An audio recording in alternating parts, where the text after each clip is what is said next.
भगवान कृष्ण के जीवन में हमेशा रोंगटे खड़े कर देने वाली कहानी रही है। उनकी कहानी हमें बताती है कि मानवीय जीवन कितने उतार चढ़ाव से भरा हुआ है। अपने जन्म के कुछ समय बाद ही कंस द्वारा भेजी गई राक्षसी पूतना का उन्होंने वध किया। उसके बाद शक्तासुर, तृणावर्त आदि कई राक्षसों का वध किया। बाद में कृष्ण गोकुल छोड़कर नंदगांव आ गए। वहां पर भी उन्होंने कई लीलाएं की, जिनमें गोचारण लीला, गोवर्धन लीला व रास लीला आदि मुख्य हैं। मथुरा वासियों को कंस के आतंक से कराया मुक्त। अक्रूर जी के आग्रह पर कृष्ण व बलराम मथुरा आए, जहां कंस ने कृष्ण के प्राणांत की योजना बना रखी थी।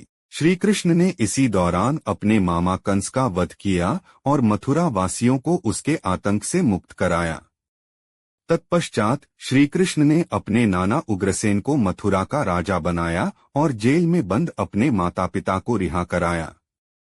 कंस वध के बाद उनके पिता वसुदेव ने दोनों भाइयों कृष्ण और बलराम को शिक्षा दीक्षा के लिए उज्जैन स्थित सांदीपनी आश्रम भेज दिया। आश्रम में ही कृष्ण भगवान की मुलाकात सुदामा से हुई। कृष्ण और सुदामा की दोस्ती के किस्से काफी सुने जाते हैं। एक समय आया जब भगवान कृष्ण ने जरासंध से तंग आकर मथुरा छोड़ दिया और द्वारिका में एक नया नगर बसाया। अनेक द्वारों का शहर होने के कारण इस नगर का नाम द्वारिका रखा गया था। लंबी हैं श्री कृष्ण के साहस और वीरता की कहानियां। श्री कृष्ण की पत्नी रुक्मिणी थी। रुक्मिणी का पूरा बचपन श्री कृष्ण के साहस और वीरता की कहानियां सुनते हुए बीता था। ऐसा कहा जाता है श्री कृष्ण की रानियों की संख्या 16,000 से अधिक थी। इनमें से ज्यादातर उनके द्वारा किसी न किसी कष्ट से मुक्त कराई गई रानियां या राजकुमारियां थीं। इससे पहले महाभारत के युद्ध में भगवान श्री कृष्ण पांडवों के पक्ष में थे। इस युद्ध में श्री कृष्ण अर्जुन के सारथी बने। 18 दिन तक चले युद्ध में जीत अंततः पांडवों की हुई। कृष्ण और अर्जुन के बीच संवाद भगवद गीता ग्रंथ के रूप में है। भगवान कृष्ण महाभारत युद्ध में सारथी की भूमिका में थे। युद्ध के दौरान कृष्ण और अर्जुन के बीच का संवाद भगवद गीता नामक एक ग्रंथ के रूप में प्रस्तुत किया गया है।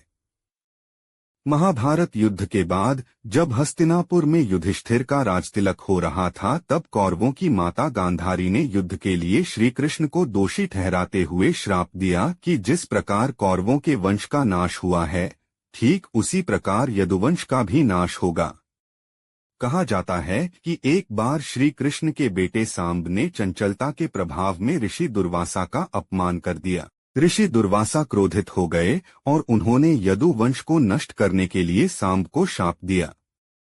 द्वारिका में अब शक्तिशाली होने के साथ साथ पाप और अपराध भी व्याप्त हो गए थे। अपनी प्रसन्न द्वारिका में ऐसा वातावरण देखकर श्री कृष्ण बहुत दुखी हुए। उन्होंने अपनी प्रजा को प्रभास नदी के तट पर जाने और अपने पापों से छुटकारा पाने की सलाह दी। उसके बाद सभी लोग प्रभास नदी के तट पर चले गए, लेकिन ऋषि दुर्वासा के शाप के कारण सभी लोग वहां नशे में धुत हो गए और आपस में बहस करने लगे। विवाद शुरू हुआ। उनके विवाद ने एक गृहयुद्ध का रूप ले लिया, जिसने पूरे यदुवंश को नष्ट कर दिया। आपसी युद्ध में 4 प्रमुख व्यक्तियों ने भाग नहीं लिया, जिससे वे बच गए। ये चारों कृष्ण, बलराम, दारुक सारथी और वभ्रु थे। बलराम दुखी होकर समुद्र की ओर चले गए और वहां से फिर उनका पता नहीं चला।